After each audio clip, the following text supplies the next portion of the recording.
Então aqui é um paper, vou mostrar para vocês rapidinho.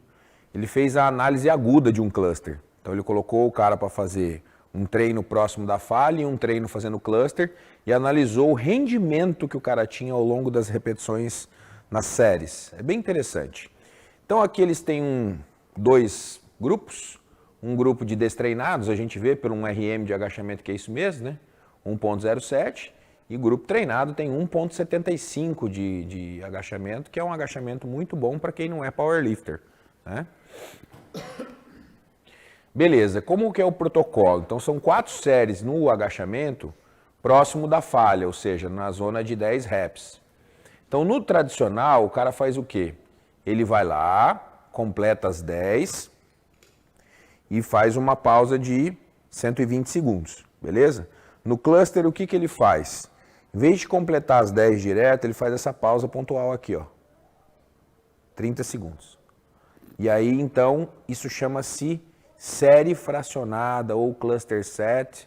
E se você não aumentar o peso e quiser chamar de intra-set rest, que é o descanso dentro da série, porque a gente manipula muito o descanso entre as séries, que é o inter-set rest. Aqui é um intra-set rest, descanso dentro da série, tá?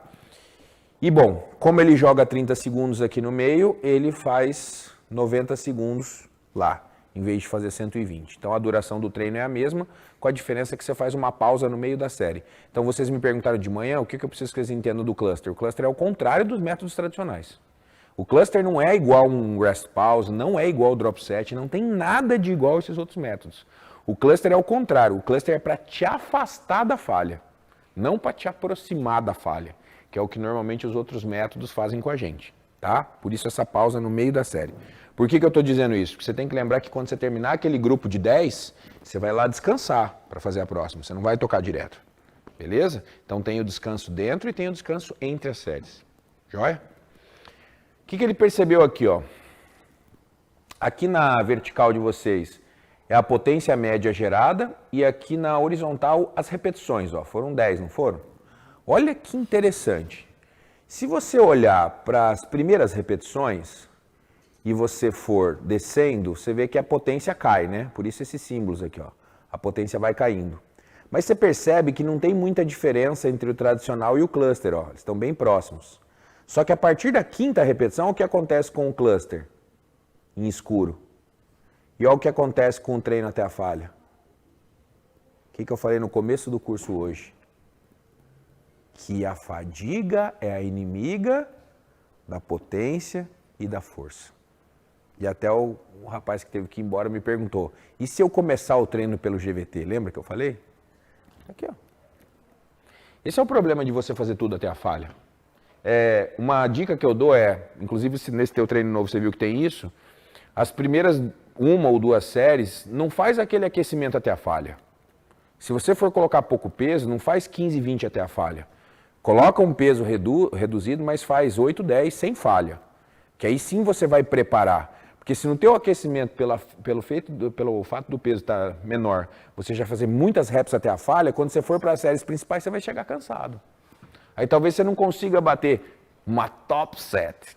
Nossa senhora, vocês são chatos com essas palavras, hein? Top set. Aí, beleza, que é a série que você vai colocar mais carga. Então, lá na série que você vai colocar mais carga, talvez você não consiga atingir a mesma quilagem, porque você fadigou logo no começo. Então, toma cuidado com isso em relação... Você está fazendo uma pré-exaustão ou um aquecimento? São coisas diferentes. Não tem nada de errado em pré-exaurir, mas aí você escolhe o que você está fazendo. É aquecimento ou é pré-exaustão? Beleza? Cluster é sempre um intervalo? Boa pergunta. Não, o cluster pode ser mais de uma pausa. Então, por exemplo, nessa situação aqui, ó, você poderia fazer 2 reps e parar 10 segundos, mais 2 e parar mais 10 segundos. Então, o cluster ele não tem limite para o número de pausas. Pode ser 2, 3, 4 ou uma só, tá? Hoje a gente ainda não sabe qual que é mais eficiente. O que eu penso? Quanto mais pausas você tiver no cluster, provavelmente você vai tentar uma quilagem maior. Se você fizer uma pausa só e vai tentar aumentar 5 a 10% a carga, se você fizer 2 ou 3 pausas, dá para tentar aumentar 20% a carga. Na própria proposta para aumentar a força. É. O Moraes ele faz 6 de 4. É uma possibilidade. É uma possibilidade. Tá? Feito. E aí vamos ver um artigo crônico, né? Porque esse que eu mostrei ali é agudo. Mas o que acontece cronicamente, né? Cronicamente, esses caras aqui avaliaram pessoas que treinaram, atletas, né? Treinaram 2 vezes por semana durante 4 meses. Então você tem o grupo falha, que vai fazer com a carga de 10 RMs o supino, 3 séries. E vai fazer o agachamento também próximo a 10 RMs, 3 séries. No grupo sem falha, eles fazem com a mesma carga, mas 6 de 5. Então é aquela carga que daria para fazer 10 no limite, o cara faz 5, só que ele faz 3 séries a mais. Deu para entender a ideia? Quando eles sobem a carga para 6 RM, que é o 6 RM perto da falha, o outro grupo passa a fazer 6 de 3. E no final, nas últimas semanas, os 2 grupos vão fazer um treino de força entre 2 a 4 reps, que também não é realizado até a falha. Tá? Lembrando, o que me assusta aqui é que os caras investigaram só supino e agachamento. E eu quero que vocês observem as respostas, tá? Vai flagrando lá. Bom, em relação ao ganho final de força no supino, 1 RM. Os 2 grupos ganharam força significativamente no supino, sem diferenças entre eles. Ou seja, se você fosse pensar que você vai ganhar a mesma força sem treinar até a falha, e você estivesse muito cansado da tua rotina, seria melhor treinar sem falha. Seria melhor deixar 2, 3 reps de reserva. Lembra que eu falei lá no começo? Tá? 1 RM no agachamento paralelo também, ó, os 2 grupos ganharam de maneira muito parecida a força máxima. E aí eu quero desmitificar uma coisa com vocês. Ah, dá intervalo curto, acaba com o teu treino, dá intervalo... se você não recuperar direito, se você perder rendimento ao longo das séries, você não vai ganhar força. Não é verdade. Porque se fosse assim, o grupo que fez as 3 séries até a falha, ele ganharia menos força. Porque treinou toda hora na falha. Mas, na verdade, o ganho de força foi igual.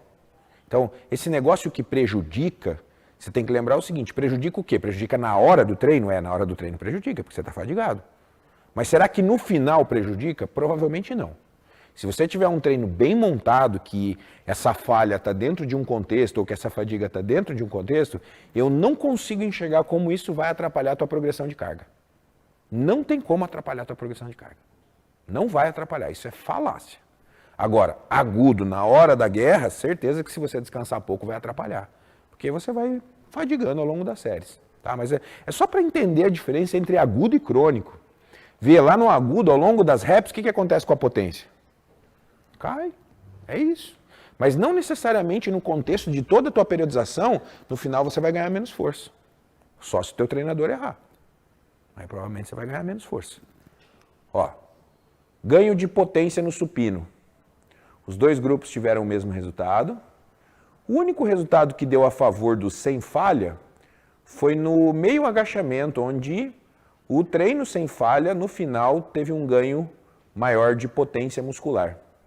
E aí a gente pode argumentar, talvez, pelo fato do membro inferior ser mais utilizado no esporte, estar mais cansado, a fadiga dos saltos, dos deslocamentos, né? Talvez isso tenha feito não treinar até a falha fazer a diferença no grupo que treinou sem falha, tá? Não podemos dizer que é superior, mas se você teve um resultado parecido e não treinou até a falha, isso é uma vantagem. Isso é uma vantagem em termos de você se sentir mais descansado, menos fadigado, menos estressado. Porque pensa num lutador de MMA, como é que faz? O cara treina luta em pé, luta no solo, luta agarrada, projeção de quedas. Nossa senhora, cara, e ainda o cara tem que fazer musculação? Entendeu como é desgastante isso? Tá? Onde que a gente também percebe uma pequena diferença no final? É no salto, ó. Condiz com o que eu falei antes, ó. Aqui no salto para o grupo sem falha, na última avaliação a gente vê uma vantagem em relação ao grupo que treinou até a falha. Então, de novo, isso reforça a história de você tomar cuidado com aquele músculo que você está treinando muito ou que está muito fadigado, ou que tem uma demanda muito alta ao longo da semana. Qual é o único resultado que a gente vê vantagem para a falha? Naquilo que a gente esperava, né? Que eu já falei isso para vocês hoje. Resistência de força no supino, o resultado foi melhor para o grupo que treinou até a falha versus quem não treinou até a falha. Já no agachamento não deu diferença. De novo, reforçando o fenômeno, ele acontece e a gente vai observando, ele acontece mesmo. Mas, por exemplo, no membro superior, que estaria mais sensível ali a um treino com mais repetições, também a resistência aumenta mais com o treino feito até a falha. Então, não é tirar a falha, é organizar esse processo ao longo do tempo, é criar uma falha dentro do contexto, é o método dentro do contexto, é isso que vai fazer a diferença. Mas agora eu quero mostrar o que me chama bastante atenção em relação ao estudo, é a parte hormonal, tá? Testosterona total. Se você pega o grupo que sempre treinou até a falha, você percebe que a testosterona ficou sempre igual. Enquanto que no grupo que treinou sem falha, na avaliação 2 exatamente, eles tiveram um aumento de testosterona. E aí eu fico pensando assim, será que quando você não alivia no treino, quando você não tira a falha, quando você não tira o excesso de métodos, você não permite uma certa recuperação do sistema hormonal, o eixo hipotálamo-hipófise? A resposta é provavelmente sim. Então, por exemplo,